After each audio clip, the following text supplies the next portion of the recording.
All right, everyone, welcome to another episode of the Coach's Corner University podcast. And today I'm Paul Oneid. And today I'm joined by a great friend of mine.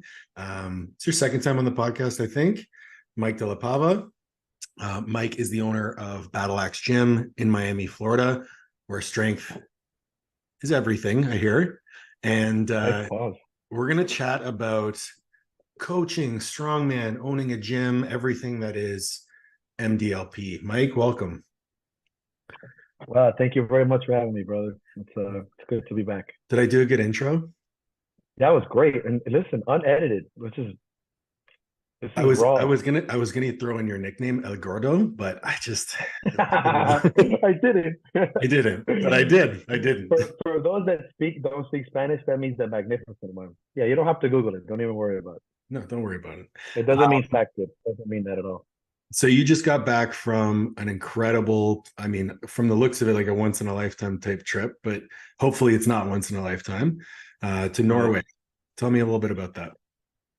So my first time to Norway was last year. And then this year we made it like an actual trip. It is a strength week put on by Kiki and Egil. There are two amazing souls in Norway that are big time strongman and strength advocates. They put on a whole week of strength, Highland Games, Stones of Strength.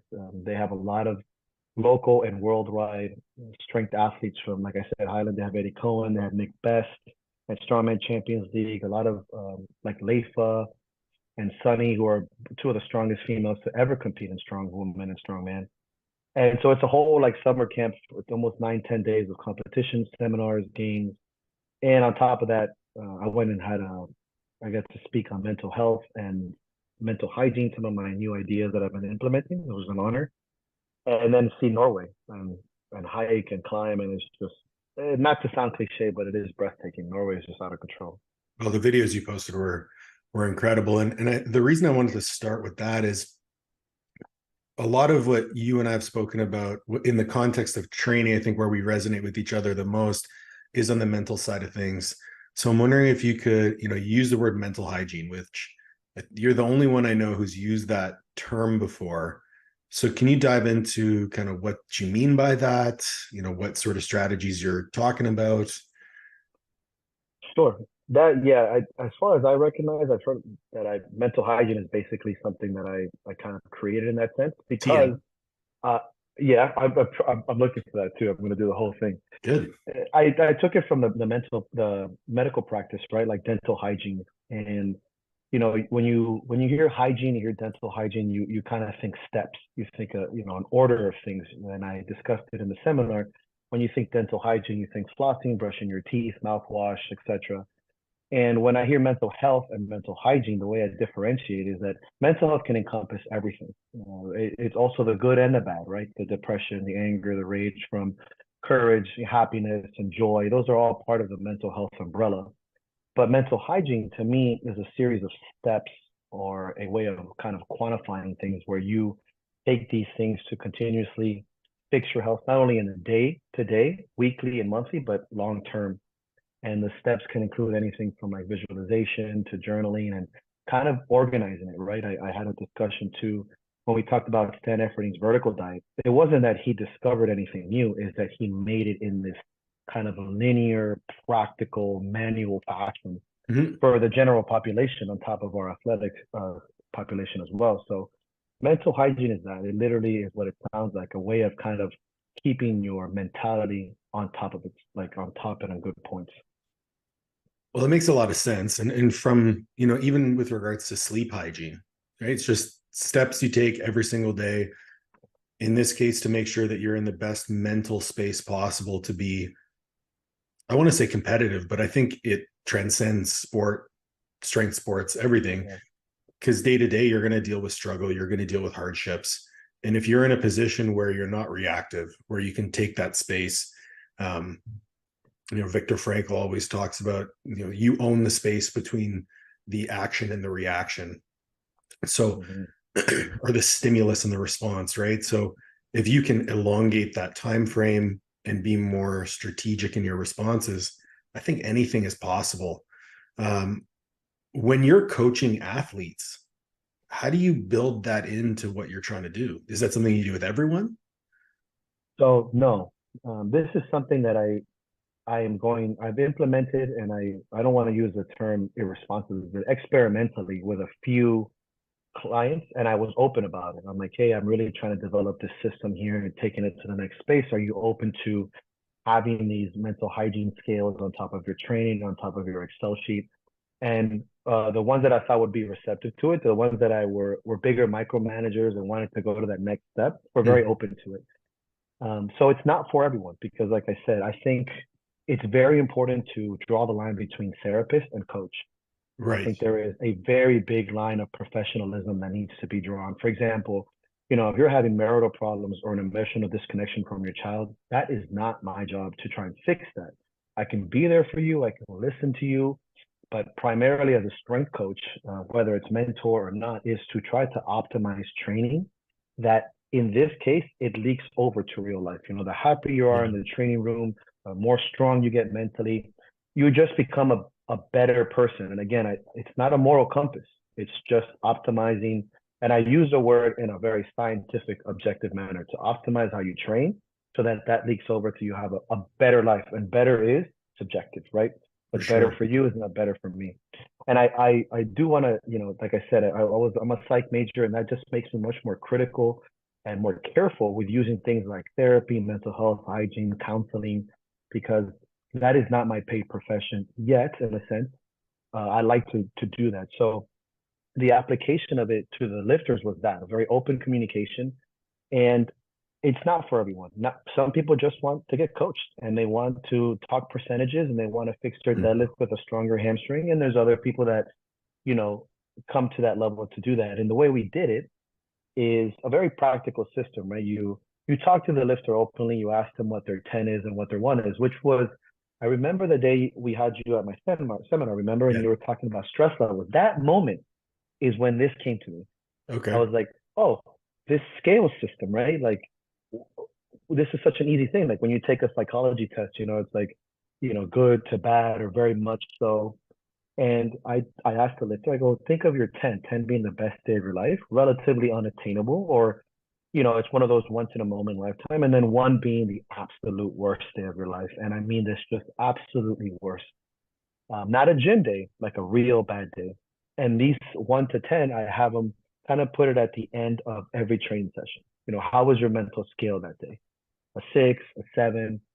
And the reason we do that, right, is to document how you're feeling in a very simplified manner. I'm not saying 6, and then if they want to, they can describe it, right in the description, but 6 because of stress or relationship or money. Well, in 2-3 months, we can look down the line and reflect upon training and those mental scales, right? Because more often than not, a lifter has a bad day, and it's not just training. As a coach, very rarely is it ever 10. Exactly. It really is rarely ever training. It's something around there. Well, we have ways of understanding nutrition and sleep, but when's the last time you asked somebody, goes, hey, in the last 6 to 8 weeks, how would you look at your training mentally? There's no way you can remember every training session mentally. Like we can't remember every pound put on there.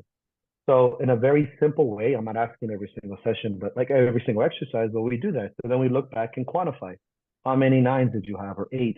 And can we look back at that week? Is it reflecting that it's a particular time of the month? Is it, whether it's a menstrual cycle or closing, if you're a CEO and it's closing of the company, whether it's a time of year like summer or the beginning of school, or there's something reflecting upon your training that we can look back and go, oh, you see, at this particular time of these months, it wasn't necessarily that you're failing as an athlete or you're bad, but your mental skill reflects that there's something happening on these days, repeatedly, that we can look at and kind of give you that. Because once you explain that knowledge to a lifter, that stress can really reduce.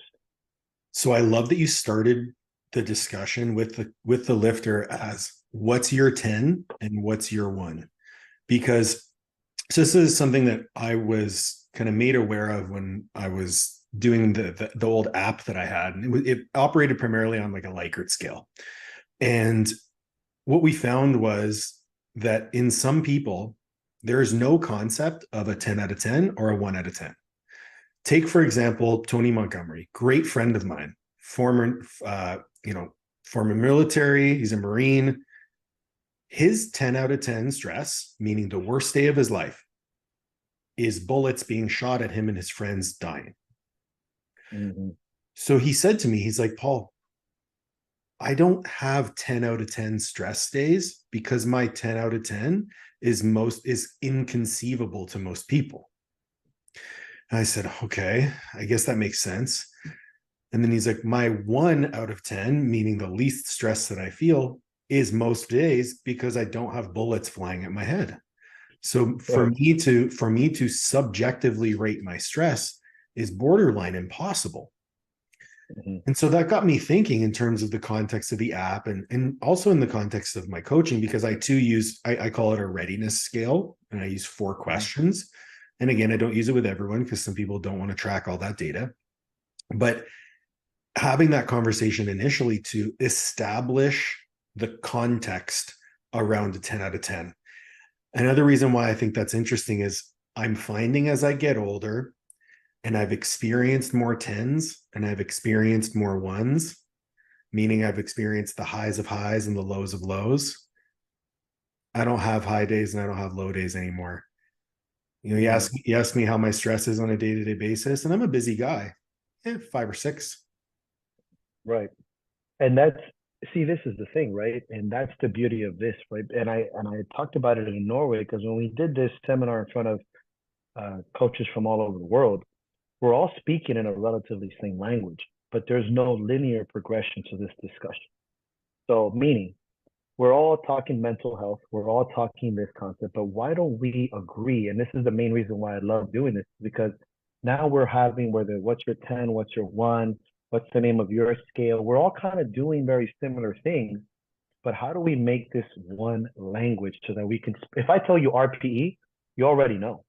Right. If I would have told you RPE 10 years ago, you'd be like, what the fuck are you talking about? And now if we talk percentage training, if we talked about that in the 80s, pre-West Side, you look at me like I'm a lunatic. Like, what do you mean 75%? What does that mean? I had 5 pounds a week. Whatever 5 pounds is, it's 5 pounds. Yeah, and then when I'm tired, I just eat steak and drink milk, right? And then it's like, same thing with macros. You remember the macros 10 years ago in the general population? No way. It's unheard of. Now GP is like macros. They're like, sure. They're talking, micronutrients and fiber and all this stuff.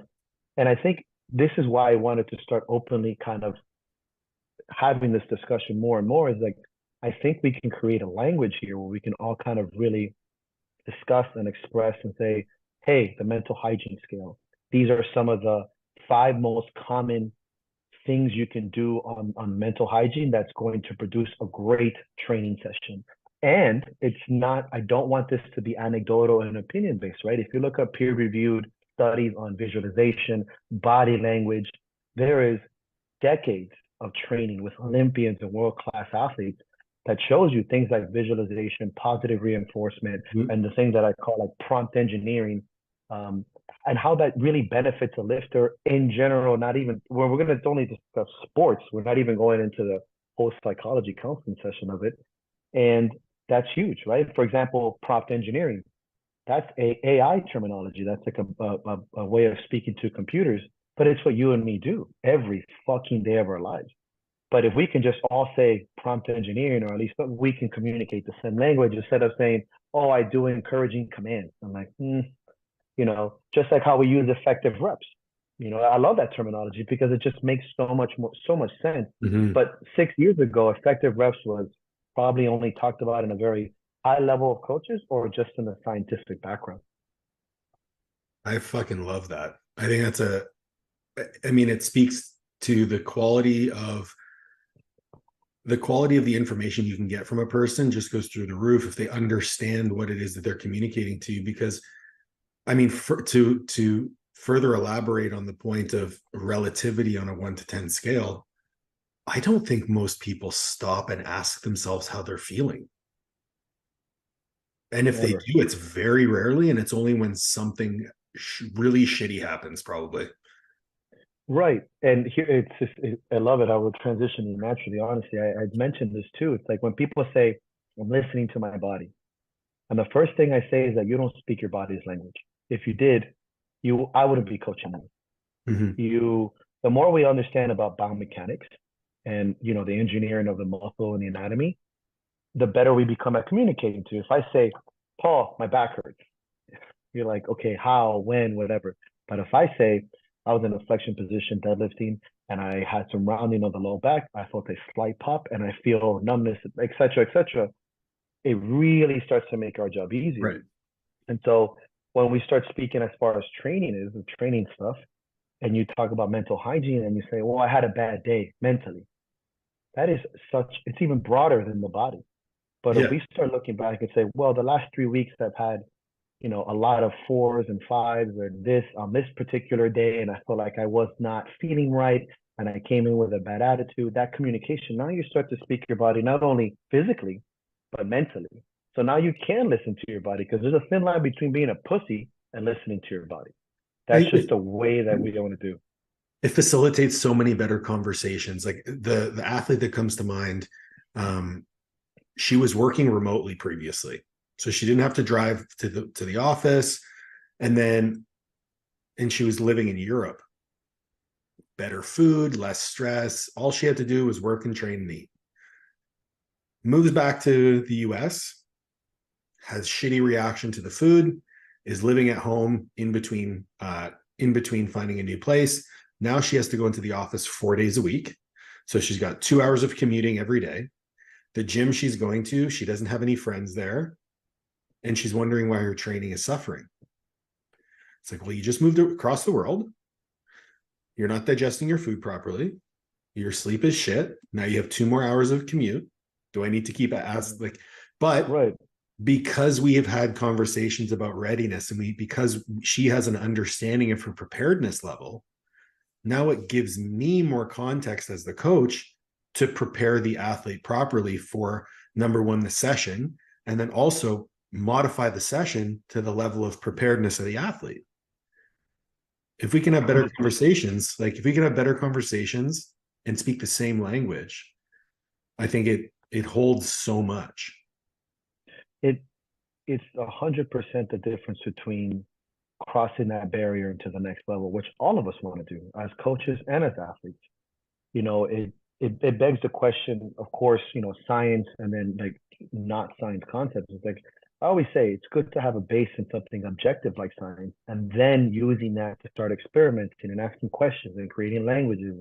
And I feel that the community, especially the strength community, is on the verge of taking psychology, and I mean the general strength community, not, obviously sports psychology and high level coaches have been doing this for decades, but they're on the verge of, wanting to have something more solid than, oh, this is the way I do it. Or anecdotally, I got through something difficult, so this is the way it is. I'm like, well, I think we can do a little bit more than that, right? It's like back in the day, deadlifting was like, just suck it up and lift heavy. No one takes that seriously anymore. Everyone's like, well, there's a little bit more to that.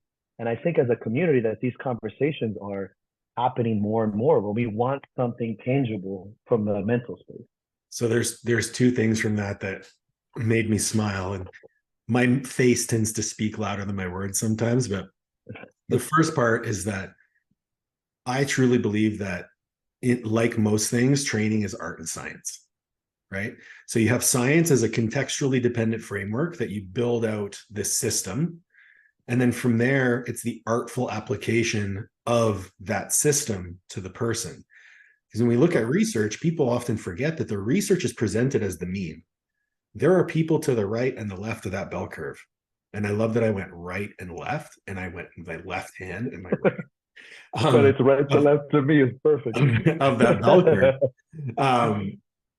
So you're going to have a variability of response based on what the science says should happen.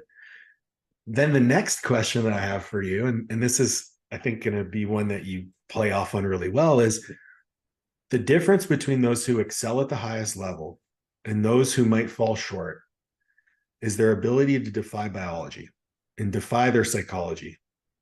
And getting to that next level is often the case of wearing a mask, where you can set aside what's going on in your life, put that mask on, and become your alter ego, Superman and Clark Kent. How do you play that into having meaningful conversations about mental hygiene with your athletes, and then really cultivating this killer mindset of a champion? Great question. I personally did it on a on a kind of by accident, and how we learned the hard way. Yeah. And I think a lot of us do that. And that was also a reason why I was so adamant about not watching my guys learn the hard way, because it's much harder, especially when you have a brick and mortar and you're watching your guys break apart in front of you. See, the world of online is when you have an athlete who tears something and is crying on your shoulder, and they think that they'll never lift again.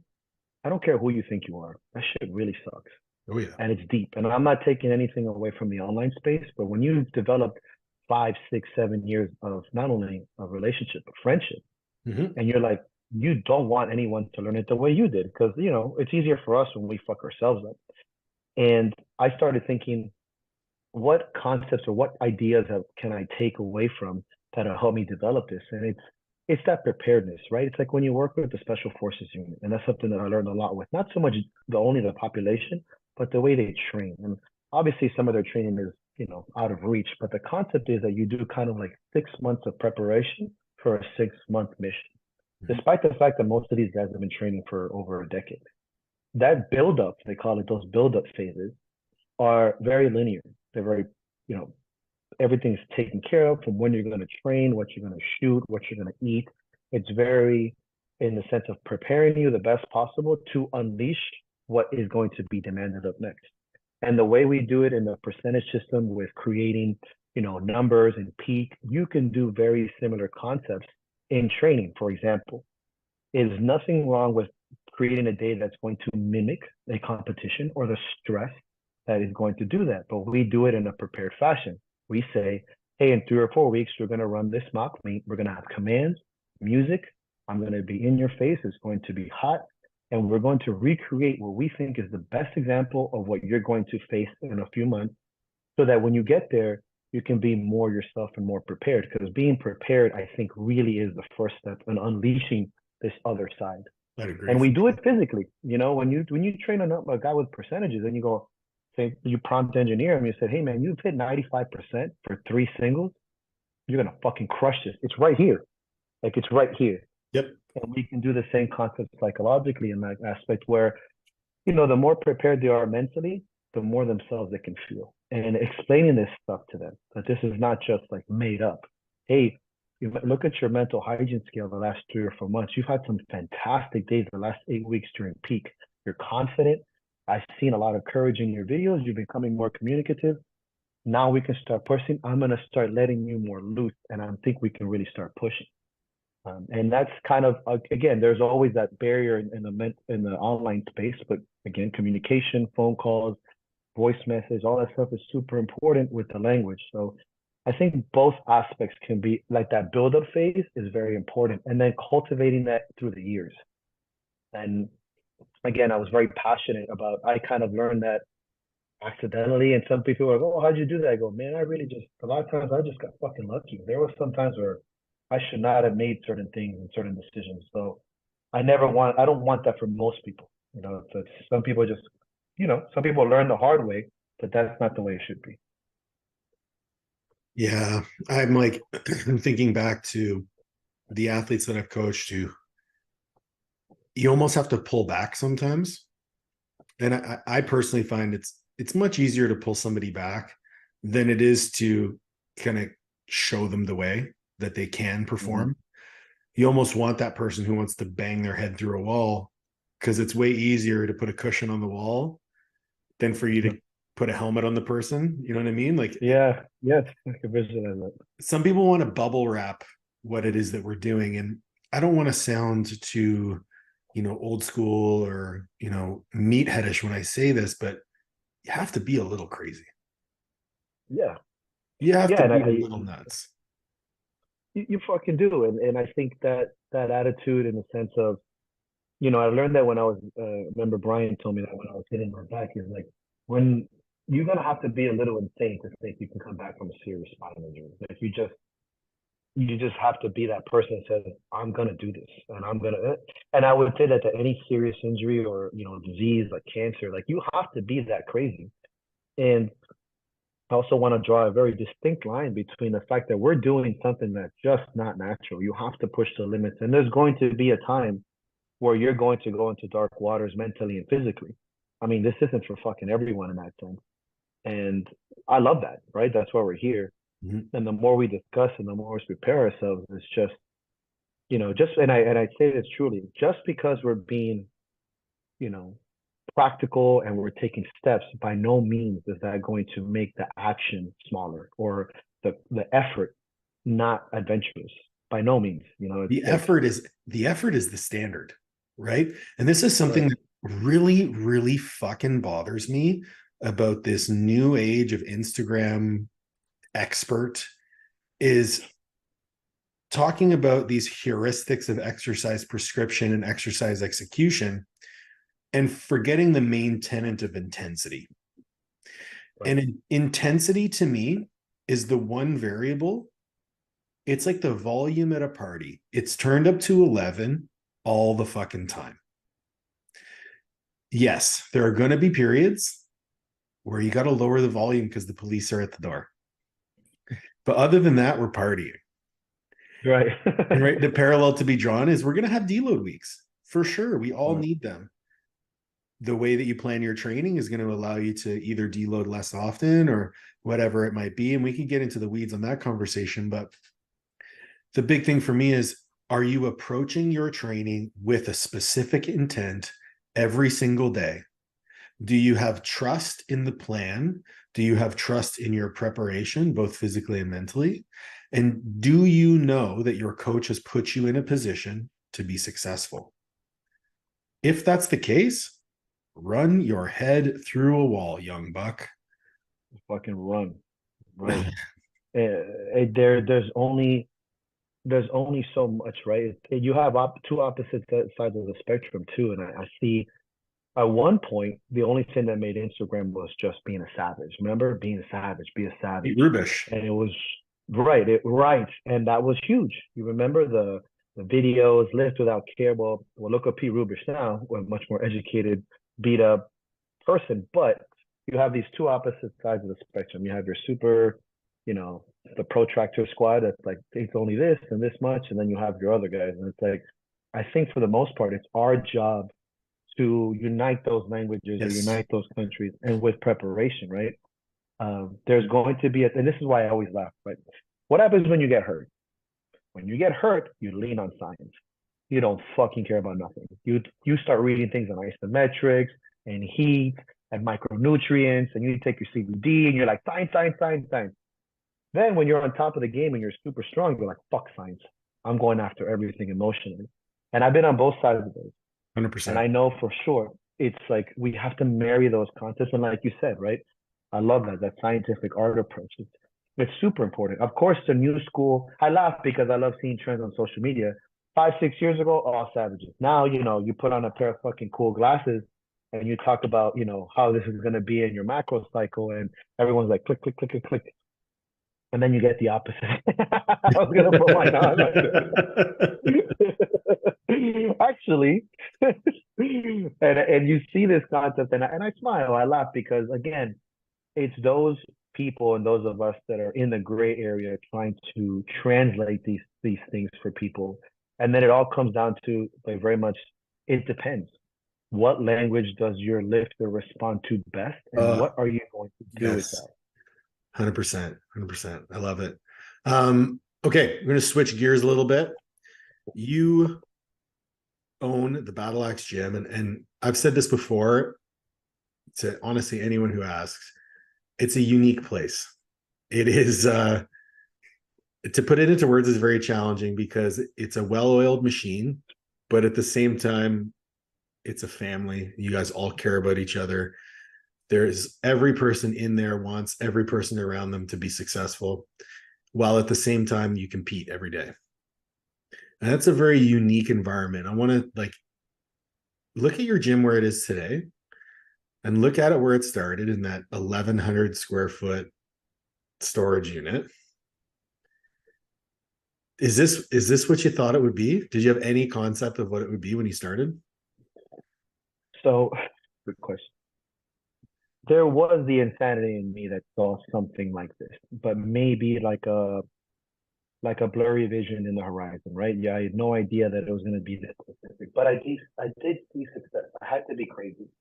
I remember speaking to my mom and I said, "Hey, I'm going to quit my job, my career, because I was in social working. I had insurance. I could have kept growing in that company. You had insurance? And I'm going to, oh, I had like medical insurance, like the real deal. Yeah, I Oh, had savings and dental, the whole thing, man. I used to go you work. had a Yeah, like, savings well, account? yeah. I mean, it's gone now, obviously, but I told her, hey, I'm going to quit this job and I'm going to pursue my dream of owning a gym. And initially, the mom reaction, she's like, "Well, you went to Penn State University and your education, how and you have to have that kind of crazy, bug in your body and be like, it's going to work and it's going to fucking make it, and this is going to happen." And at first in Miami, everyone's like, "Well, you have to be a CrossFit gym, you have to be this," and you're like, "No, I mean, I'm going to do this and I'm going to do that." And so there was part of me that was crazy enough to think I'd make it, but no way did I think it was ever going to be at this capacity, or that I would be coming back from fucking Norway or Ireland or hanging out with Eddie Cohen and meeting Nick Best, meeting you. Like, I mean, literally, like being on podcasts, like that was You just put me in the same beyond my. conversation as Nick Best and Ed Cohn. Yeah, we're just a bunch of bros being guys, dude. I'll That's take what it. it I is. don't deserve Oh it, but I'll yeah. take it. Oh man. Watch when we go to Norway next year because they're coming with. Okay. Okay, cool. Um, it's funny you mentioned, you got to be kind of crazy. I remember the conversation with my father when I decided to quit my job. So I actually haven't. It's funny. I haven't done an intro video of who I am yet on my channel, but I probably should. Um, I was a strength coach for 5 years at a very high level in collegiate athletics, and I quit. I went through a burnout. I quit. Got a job as a rehab consultant for an insurance company. Very cushy job, like 65 grand a year, pension, benefits, everything. And that's when I started building up my online business. And, unbeknownst to my father, I had built up the online business quite well, to the point where I was making, you know, over what I was making in my day job. And at that point, I told my dad, I was like, I'm going to quit my job. And he goes, "Are you fucking nuts?" And I said, "A little bit." Yeah. But then I told him, I'm not happy. This is what lights my fire. And if I'm going to bet on anyone, I'm going to bet on myself. And I had a plan. Don't get me wrong. I had a plan. I was also in a very, very safe position. I had savings. I had a fallback. And I also had a stable business. I had been making the same amount of money, give or take a little bit, for the last 6 months. So it's not like I was stepping into some, unsavory situation, but I was still scared. One Yeah. thing that I thought would be interesting to chat about is, now the business model for your gym. The gym itself doesn't have very many members. So are you comfortable speaking about like the business plan for the actual brick and mortar itself and how you sustain that and have that as part of your, you have your vertical of the brick and mortar, you have your vertical of online training, now you have apparel. Like, can you talk a little bit about how you organize your business? Yeah, so I have no problem. I'm super transparent on that aspect. So, I mean, honestly, the way I started was, I literally went in head first. I had no concept of what an LLC was or taxes. I was just turned 28. I mean, very new. Nobody in my family ever owned a business or anything like that. None of my friends did. So I was very alone in that aspect. I was very fortunate that one of my rugby mates and a good friend of mine, Tom, was a real deal accountant. And I talked to him from the get-go, and he was able to guide me with a lot of things that saved my ass. I didn't know how to open a property up, nothing. I mean, literally nothing. Um, and I didn't have any cushion. I maxed out a credit card, and I took my last paycheck at work, and I said, "Here we go." Holy fuck. And yeah, it was nuts. A lot of ramen noodles for a That's while, but that's ballsy. yeah, man, it was. I look back at it, I'm like, fuck. If anyone would have, like, one of my friends would do that, I'd be like, don't fucking do that. But now, here we are. But the way the gym works is, because it's invitation only, and because I've kind of built this, I even when I first started, I always thought that exclusivity was a great system for business, whether it was, Sure. and I get that from, because I'm a nerd, comic book collecting and card collecting. The more rare and the harder it was to get something, the more people saw it. It was just the way it's always been. I grew up in that collecting culture, and I said, well, I think I can make that happen here. I don't want this to be a gym for everybody. That's how my Muay Thai gym was, and that also created the concept for my retail and apparel, the exclusivity of things. And so, no, I didn't. I don't. I still don't just open it to everyone. But that also bred a kind of safety concept where when I had clients that have been there for 9, 8, 10 years, because I got to handpick most of those people, and it kind of kept the gym and a very consistent, almost safety net of income. Where yes, I might only have 30, 40 clients, but they don't. There's not much change to that. That's almost like your life like your life insurance, like it's very safe. It's not really changing. If there's during COVID, I didn't lose any brick and mortar clients. Like if there's a hurricane, these are very And consistent. you closed, right, during COVID? Yeah, no, we were closed for months. I'm a law-abiding citizen, as you can tell. Yeah. So, but in that instance, I wanted to build. From the get-go, 11 years ago, I said I want to build a culture. I want to build a community. And I'm not saying I trademarked the concept, but nobody was fucking saying gym culture, at least in Miami for us. Everything was bodybuilding, LA fitness, go in, get your shit, have your coach and come out. And that ended up being great because it built the label, it built the brand, it built the attitude, the online presence that allowed me to get a little bit more volatile of a business approach, which is the online culture, which is like, subject to a lot of things, distance or the economy. I can't do this and that, while the culture of the gym is just kind of my happy legacy space where we kind of build that. It's not that the online people don't get the same, but it's just different than the brick and mortar. Well, it's a trade-off, right? So you can either play the volume game and accept everybody, but you're also going to be subject to the things that you hear about a lot of gyms. Oh, it's very cliquey. Oh, there's this drama and he's dating her and she slept with him. And if you're hand picking everybody, and I've seen some people come and go from your gym, the ones you want around stick around, and that's your core group, and that nothing is going to mess with that. So you give up volume for stability. Correct. And happiness. I'll be very honest with you. Like, I discussed with you several times when we speak business. I don't need the gym. Like, financially, it's not necessary anymore. I love it. And yeah, some days I'm fucking tired. And it's 106 degrees in my gym right now. So I get home really tired. Pardon? And it's 106. Yeah. Inside the gym. Yeah, even with the fans, it's 100. Yeah. It's hot, man. I'd rather be, there's no breeze. We turn on fans, but it's just hot air. But in the summer, it's pretty brutal. And the first 5 years, we didn't even have fans. But that is also a very happy place for me. It's something that I love to do. And that it gives me a space. It gives me a training facility. And yeah, the nature of it might change. And like you said, some of these guys aren't going anywhere. And even if they did, I'm still very close to them. Some guys move away. Some guys, life happens. They can't, train at the gym, or it's not as convenient. But by any means, the moment I'm like, hey, it's Miami's baddest, I need some help, or I'm traveling to their town, they very much become, stay part of the Battle Axe clan in so many capacities. And I love that. I think of guys like Austin who will drive 2 hours to come train on a weekend. Mm-hmm. Who met me at Summer Scorcher to train in the middle of 100+ degrees, rain hot, just to help.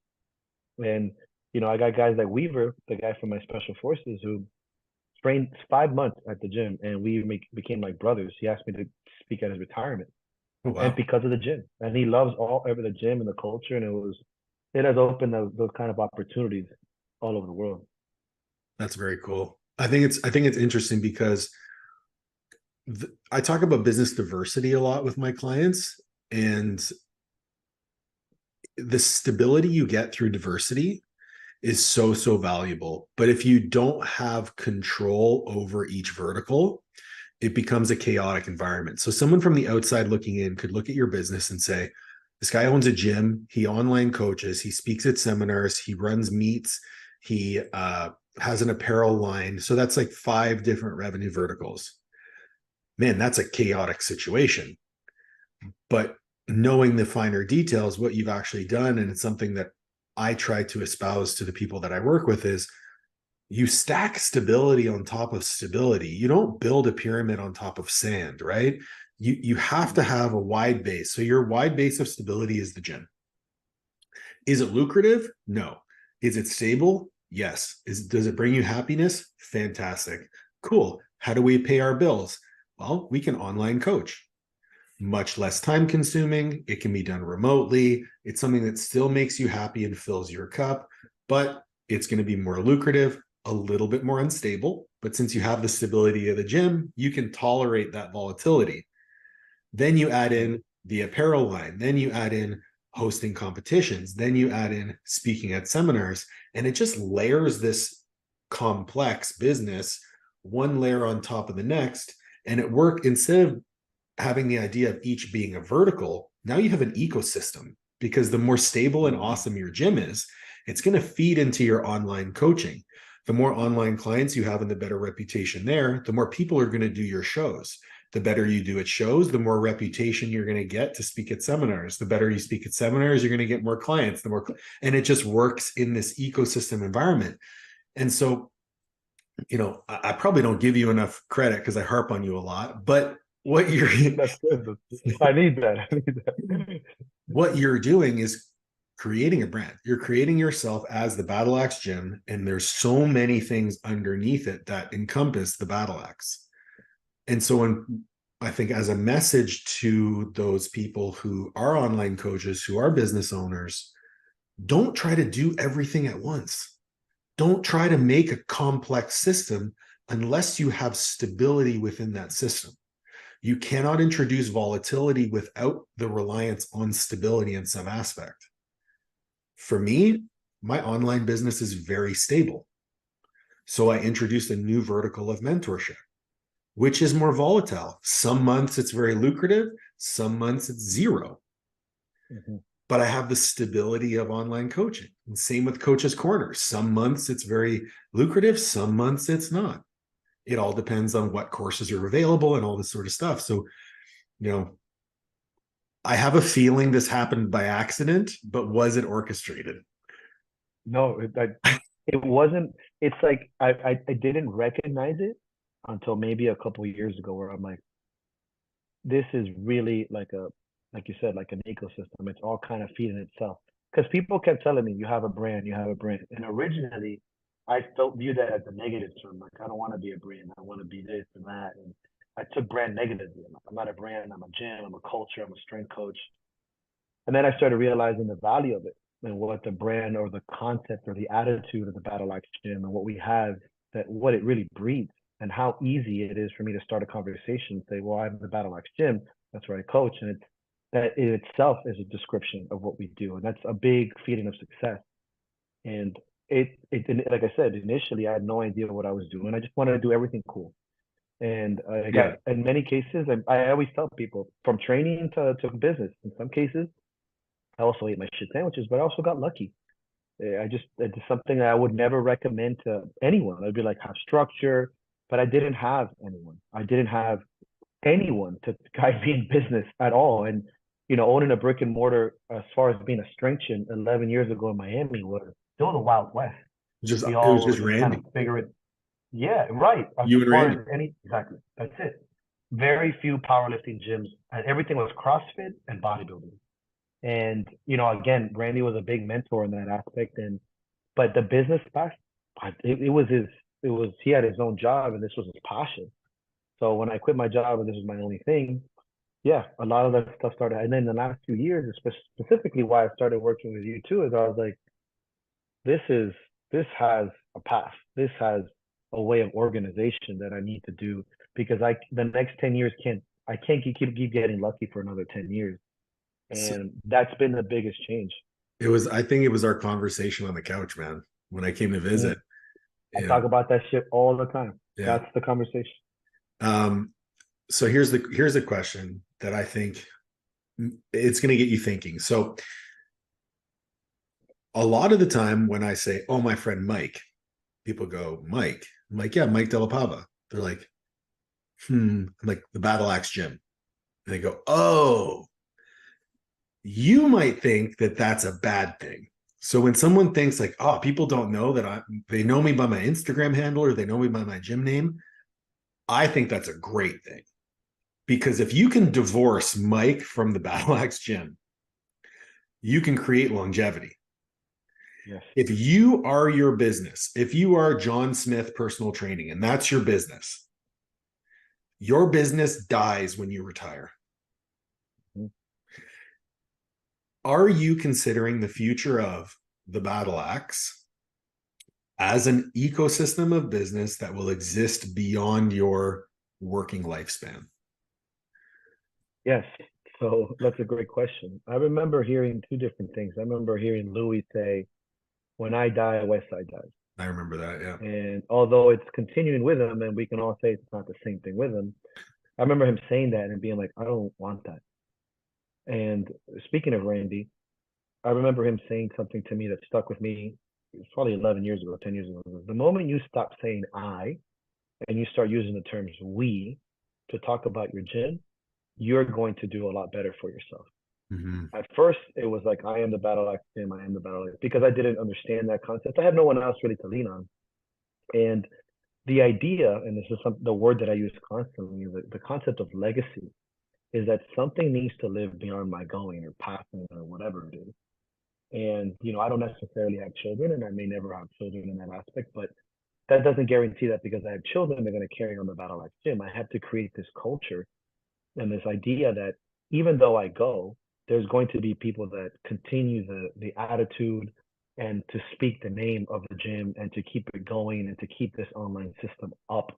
The shirts, the retail, the idea, the terminology, the quotes. I believe that those are the strongest parts of legacy. And I hope, and this is really my goal, is that I can disappear and the gym and the attitude will go on beyond my lifespan, which looking at some of my lifters like Esteban who are taking this as their primary goal, and I see him very much as that next generation. I see that. When you look at things in your lifters and you're like, oh, that's like you see it like you would see it in a child in a sense, not in a derogatory term or condescending, but it's like there it is right there. And like you said, I'm very happy when I say, hey, I'm Michael De La Pava, and they're like, I go, I own the Battle Axe Gym. I'm like, you're the Battle Axe Gym? I'm like, I immediately go, yeah, that Makes like me I'm smile. happy that because I'm like, man, that's what I've been working 11 years of my life to be. I want to be a part of the Battle Action. I don't want to be the Battle Action. It's like I want to be recognized that I'm part of that, Yep. and that's a great feeling. That only started happening to me this past, you say, year and a half. Because I never had aspirations of having coaches working with me. I never, because I don't have a brick and mortar, right? So any business that I did was me. And I existed as Coach Paul, and I had my business master athletic performance. I never really promoted the business because I was just promoting myself. I was the only person. And then when Olivia came on board, I said, okay, well, there's something here because she's also a really fucking good coach. And then we brought on Nat, and then we brought on Francesco, and then we brought on Mike, and then we brought on Carly. And just this, I was at a meet not long ago, and someone saw me wearing the Anti-Diet Club shirt. And like, yo, those are those Master Athletic shirts, right? I'm like, yeah, Oh, yeah, I know those guys. I know those guys. And he's like, wait a second. I'm like, you're Paul. I was like, yeah. I'm like, you recognize me Yeah. before my brand, or you recognize me after my brand. Like, this is really good. And I think this might be a really good place to end the serious portion of our conversation on. We talked about legacy, we talk about impact. What are your KPIs for moving forward? Like, what are the things that you look to as key performance indicators that you're heading in the right direction, both as a man and as a business owner? And we did discuss this a little bit in the mentorship Yeah. yesterday, and it really is freedom of choice and freedom of time and freedom of finances. The term freedom overall, where there are some moments in my life right now where I have the freedom to choose who I want to train or what I want to do or what I want to study. And as a man, as a person that's able to provide for my family, and like I said, helping taking care of my parents, and I'm not trying to, Yeah. do a soft thing, but being able to do that and have the freedom to do that has probably been one of the most successful feelings of my fucking life, Mhm. on a personal level, on an emotional level, because of, and to do it with doing something that I love has made me very aware that I'm on the right track of something. So Because when you're that's given a choice, so when you're in a situation, you're given a choice and you can make the best choice for yourself, that's a KPI for you. absolutely, and for people that I love and the environments for me. And then, like you said too, we talked about the importance of time. Having time to be present. 5, 6 years ago, Paul, if I was like, I would never take a fucking moment off the gym. Not one. I was like, I gotta go to work. I gotta go to work. It's Friday.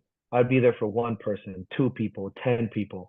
Saturday, Sunday, vacations. I didn't even fucking take a vacation till like year 6 or 7. Some that Megan forced me to go, like real vacations. I took a And vacation for the first time with Liv. That was the first time since yeah, and 2015. yeah, exactly. And you're like, it's alien at first. And having the choice to just stay home because I want to stay home with Megan, or see my family, or do nothing, that freedom of choice is so big. Those are things that are very important for me, because, and that comes to organization, right? Not to continue the same thing, but working with you has been a big fucking deal because you have such a great organization. And I'm like, I need that, right? I started kind of viewing, I'm like, I don't need to bust my head against the wall every fucking day, because then I'm not even present when I'm coaching. I'm so tired, I'm so stressed. And then I'm not present at home. And then I'm grumpy with my family. So that freedom, and also financially, right? Bro, to say that I can go to Norway whenever the fuck I want. If you would have told the 16-year-old Michael that, I'm like, I'm too poor. Not that we were living on the fucking streets, but Norway was just not a concept. Europe was like fucking Europe, Did you even point to You're Europe like on a map?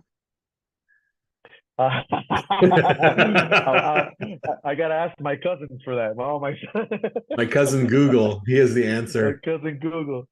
But yeah, I think those things are very important, and that's only gonna happen the more I organize and kind of get my stuff, Yeah. more linear in certain things at the gym. Well, thank you for those kind words. For sure, that's something that I definitely pride myself on. And I think having KPIs, whether it just be, the freedom of choice. For me, some KPIs, like when that person recognized my company before they recognize me, that's a KPI. The more that happens, for Oh sure. yeah. When I get invited to speak at conferences, Oof. you know, when I get random people tapping me on the shoulder in the gym, hey, I follow you on Instagram, I really like your stuff, or man, I watched your video on this and this, and it helped me with whatever. I'm like, I try to really be present in those moments and enjoy them, because it's very easy to just keep going and just keep moving. And it's not until you stop and think and relish in the impact that you're having on the world that you're actually going to know what that next step probably should be. Mm-hmm. The KPIs tell you so much more. And this isn't me saying, oh, you need to pat yourself on the back. No, it's me saying you need to stop and think about the things that are actually important so that you know what more to do moving forward. Right. Because if you're And not paying attention, you're going to make a lot of really wrong decisions, and for no other reason than ignorance. right, and how easy it is to feel like you're on the top when you're still ascending, right? And to always continue, like, you're right, there's very easy to do two things, either to, when somebody says, hey man, and just be like, oh, thank you very much, and you don't do it, you're not there, you're thinking about all the next 10 people, or you're trying to go forward. And also the humility of it, right? Like I always say, be humbled, ed, by those moments. And the fact that, if anyone, I told every seminar I've ever, the fact that I had 3 seminars, four this summer, and I told you that when we did the Yeah. mentorship, like, what's something that, the fact that somebody wants to listen to me, for whether it's for free or not, and take away something, like in Norway after the seminar, I had several people, I had discussions with people, and what we're doing now, and man, that's really great, and I use this concept, and I'm gonna use that. Man, it was like I was one of the most amazing feelings of my life. I felt, everyone's like, how long are you repairing that? I go, my whole fucking life. Yeah. to be recognized for something that I'm creating. I'm a son of an artist. We're artists in my family. I consider this a sense of art to create something and to have people be in tune with it and take away and interpret something from it. I mean, that is what art is really all about. And it's like the best fucking feeling of my life. And and like getting into the bodybuilding spectrum and being able to look more like in this aesthetic art way, but Mm, have that just be a reflection of creativity, which is like what the retail is like KPI times 10, basically. I love it. So I'm starting this whole thing where I like to finish on some more fun questions. So Hell yeah. number one question, or question number one, do you Uh-huh. crack your egg on a flat surface or on the side of the pan? Flat surface. All the Well, smart chefs ones. do it too. Oh, pro chefs do that. Amateurs. Yeah. 5 dinner guests, dead or alive. Who are they?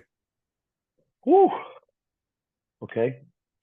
Genghis Khan, Vladimir Lenin, my good friend Bake.